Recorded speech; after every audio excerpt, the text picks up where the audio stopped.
नमस्कार, स्वागत है आपका चमत्कारी टोटके चैनल पर। दोस्तों, क्या भगवान के दर्शन भीड़ भरे किसी धार्मिक स्थान पर ही हो सकते हैं? क्या भगवान का आशीष पाने के लिए भक्त को किसी तीर्थ स्थल पर जाना जरूरी है? इन मामलों पर अक्सर बहस होती रही है। इन सवालों के जवाब में कई किस्से कहानियां भी हैं। सावन के मौके पर ऐसी ही एक कहानी मैं आपके लिए लेकर आई हूँ, जिसमें भगवान शिव के भोलेपन की महिमा है। आप इसे जरूर सुने और जाने कि भोले बाबा के मन में भक्तों को लेकर क्या है। तो कहानी को पूरा सुने और चैनल को सब्सक्राइब नहीं किया है तो कर लें और बेल आइकन को क्लिक कर दें ताकि आपको नए अपडेट्स मिलते रहे। सावन सोमवार का मौका था। गांव के लोग रात में ही एक सिद्ध मंदिर में जाने की तैयारी करने लगे। लोग आपस में चर्चा कर रहे थे कि इस मौके पर भगवान शिव के दर्शन हो जाएं तो रुके काम चल पड़ते हैं और बिगड़े काम सुधर जाते हैं। सबने आधी रात को ही गांव से बैलगाड़ी लेकर चलने की तैयारी कर ली थी। उस मंदिर में दूर दूर से लोग आते थे। तो कल सावन सोमवार के दिन भीड़ ज्यादा होगी, इसलिए आधी रात में ही तैयारी जरूरी थी। सबकी अपनी अपनी परेशानी थी। सब भोले बाबा का दर्शन करके अपने दुख दूर करना चाहते थे। गांव से 10 बैलगाड़ी जा रही थी। कालू लोहार भी जाना चाहता था,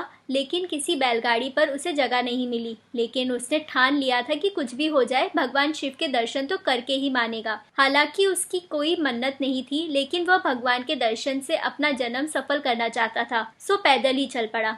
आधी रात से ही कालू चल रहा था। सुबह हो चली थी। रात में तो पता नहीं चला, लेकिन जैसे जैसे धूप तेज होती उसकी भूख प्यास से थकान दुगनी हो जाती। ऊपर से रास्ता जैसे रबड़ का हो, जितना चलता ऐसा लगता जैसे दूरी और बढ़ी जा रही हो। भूख प्यास से व्याकुल कालू के तलवे में छाले पड़ गए थे। खून रिश्ते पैरों में मिट्टी चिपक गई थी। पसीने से बेहाल हो गया था। ऐसा लगता जैसे अभी गिर पड़ेगा। दोपहर मंदिर पहुंचा तो देखा भीड़ इतनी थी कि रात तक दर्शन हो जाए तो बड़ी बात। लोग आते ही जा रहे थे। धक्का मुक्की से बार बार वो लाइन से बाहर हो जाता और उससे फिर से लाइन में लगना पड़ता। एक बार तो भीड़ की धक्का मुक्की ने उसे आधे रास्ते लाइन से बाहर धकेल दिया। लाइन से बाहर होते ही वह गिरकर बेहोश हो गया। होश आया तो देखा लाइन पीछे और लंबी हो चुकी थी। थकान और प्यास तो थी ही, अब उसकी हिम्मत भी जाती रही। उसने वहीं से लेटे लेटे भगवान को दंडवत किया और भगवान से क्षमा मांगकर घर की ओर वापस लौट पड़ा। दिन था तो उसने शॉर्टकट रास्ता पकड़ लिया। ये रास्ता जंगल और खेतों से होता हुआ जाता था। जंगल खत्म होने के बाद जहाँ से खेत शुरू होते थे, वहाँ झाड़ियों में एक पुराना भगवान शिव का मंदिर था। वहाँ कोई नहीं जाता था। शांति देखकर वह मंदिर के फर्श पर लेट गया।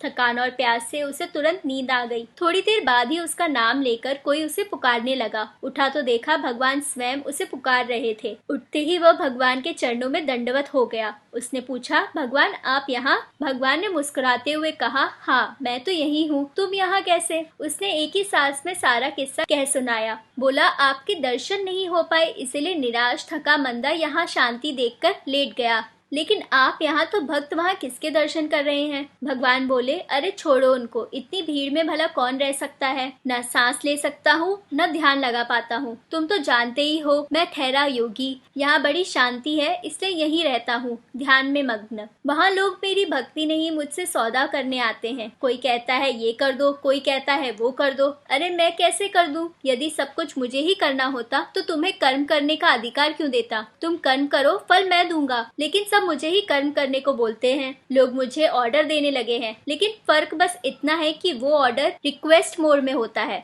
रही बात तुम्हें दर्शन देने की, तो तुम्हारे मन में कोई इच्छा नहीं थी, सिर्फ मेरा दर्शन करना चाहते थे, तो मैंने तुम्हें दर्शन दे दिए। अब जब तुम मुझसे मिल लिए तो परंपरा के अनुसार मुझे तुम्हें कुछ वरदान देना होगा। मांगो, क्या चाहते हो? कालू बोला, भगवान मुझे कुछ नहीं चाहिए, बस आपके दर्शन चाहिए थे, वो मुझे मिल गए तो मेरा जीवन कृतार्थ हो गया। मुझे जो चाहिए था वो तो आपने बिना मांगे ही दे दिया। तभी अचानक उसकी नींद खुल गई। देखा तो मंदिर में कहीं कोई नहीं था, बस एक पुराना टूटा फूटा शिवलिंग था। लेकिन उसकी थकान दूर हो चुकी थी। उसके पैरों के घाव भर गए थे। वह अपने मन में एकदम ताजगी महसूस कर रहा था। तो दोस्तों, इस कहानी से ये तो समझ आए कि भगवान आपको कहीं भी मिल सकते हैं, किसी भी रूप में मिल सकते हैं। इसीलिए उनके मंदिरों में धक्के खाने की बजाय अगर आप घर पर ही निर्मल मन से उनकी पूजा अर्चना करेंगे तो भगवान आपकी जरूर सुनेंगे। कहानी अच्छी लगी हो तो इसे लाइक करें, शेयर करें और चैनल को सब्सक्राइब करना ना भूलें। हर हर महादेव।